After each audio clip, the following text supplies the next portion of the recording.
Hey, it's Kalyna here, and welcome back to our series on working online and traveling, particularly with remote work. I'm so glad that you're here, and I want to appreciate again this community and really what's being created here. I love women supporting women, and I'm grateful to be a part of this.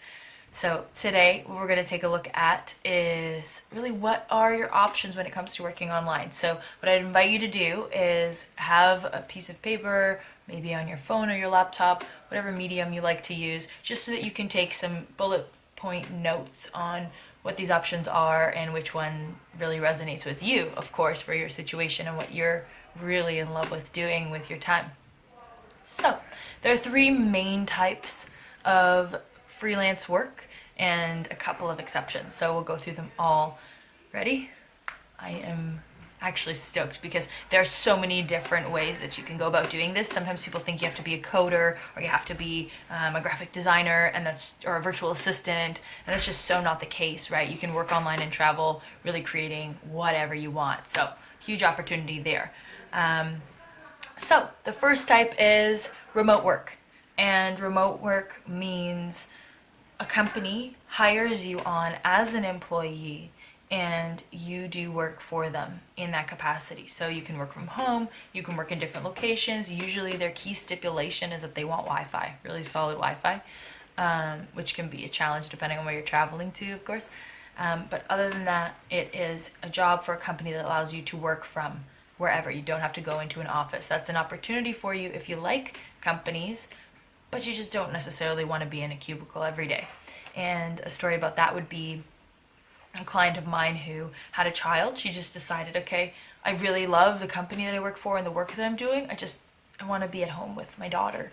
And so the opportunity there becomes, okay, you can still continue to do the remote work. However, what really needs to happen is she just needs to have the flexibility to be at home. So if that's sort of your situation and not so much travel on the agenda, then that's a definite option for you. The next choice in mind is e-commerce, and what happens there is you're dealing with a tangible product. So that means if you want to distribute something, whether it's jewelry or clothing, anything that you want to sell that's tangible, e-commerce is a phenomenal option for you, and that has to do with drop shipping, Amazon stores, anything that's related to distributing product. And so if you're really passionate about a mission that has a product associated to it, this could be a really great one for you. And I've got a lady in mind who she actually sources sustainable rubber from Indonesia and does beautiful custom jewelry work. It's stunning and magnificent. And she uses a drop shipping option. So she's remote. She does source from different places all over the world, but really she can work from anywhere, creating her product and then selling it. Another option is you are the supplier, rather, you are the storefront. There's an intermediary of the supplier, so you don't actually hold inventory, and then there's your customer. So your customer orders from you, and then whoever has the actual supply sends it directly to your customer. And in that sense, you don't have to hold any inventory. So if there's a product that you really love, but maybe you don't want to make, that's also a really great option for you, where you can send that off through a supplier and you're just creating the marketing side of things. So if marketing or delivering the messaging around a product really excites you, but not so much the inventory and logistics of shipping it all, that's an option for you as well. Option 3, and potentially my favorite one, although they're all great depending on what you want to create, and that's so important to remember.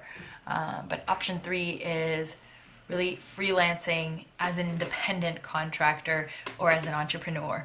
And this one excites me because I'm doing it. So of course I get really energetic about it. But again, remembering if option 1 of remote work or option 2 of an e-commerce, e-store, if one of those two options are really sitting well with you, please do delve into them. Spend some time there, circle it, write it down, just hone in on what's really resonating. And if those two don't yet, here's our last pick, and again, arguably my favorite. So this one is anything service-based. It can be anything from photography, where you produce images, share them online, or share them with clients, produce them for clients. Of course, I do want to say also with this option, there is a piece that can be in person if you like. So that's where the bend and flex happens here. You can be a freelancer, work from anywhere like me. I can do this from anywhere. I can coach clients over the phone from anywhere. But for example, if I want to speak at a school or for my TEDx talk, or if a company has me in to speak, then of course I'm on location, right? So it's a really great option because you can choose to work with a client in person and be there if that excites you. Another great thing is if you're traveling personally and you say, hey, I really love Italy and I want to be in Italy, you can find clients in Italy, and so you can be on location with the client, right? So that synergy is really cool, and that's one of the biggest benefits of working online and traveling, is that if you're called to a place for whatever reason, you can spend time there and also capitalize and make money while you're there. It's this huge win-win for you and the client because you're there in person. So it's awesome. This really works well for any service: architect, lawyer, accountant, engineer, graphic designer, coder, virtual assistants, bloggers, anyone that's producing something where you can share it, but you don't have to physically, tangibly be anywhere for most of it, right? And you're also not having a factory where you have to produce. You can do that on the road if you're small scale, but if you're scaling bigger and bigger, it can be tough if you had to produce, 100,000 bracelets and you had it in your suitcase. Know what I mean?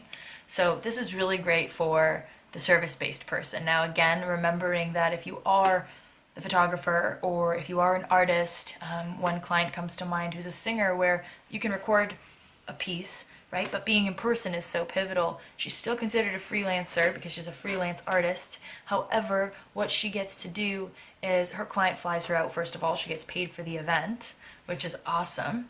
But really her opportunity is that she can record in a recording studio and have that element as well as going there. So just being mindful, right? As an artist, you can also create that if that's what you want to do.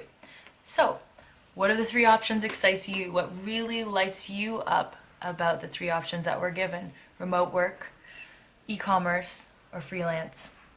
Circling that or writing down which one really excites you, knowing that of course you can always pivot and change. People do freelance and sell a physical product and can have remote contracts with a company, so the opportunity is there. You can mix and match what you wish, which is phenomenal too. So know that there's creativity and opportunity there, and honing in on which one really resonates with you.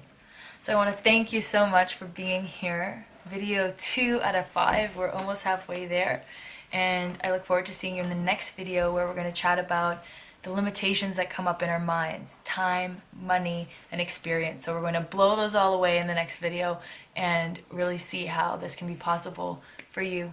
Thank you so much again, and I'll see you in video 3 soon.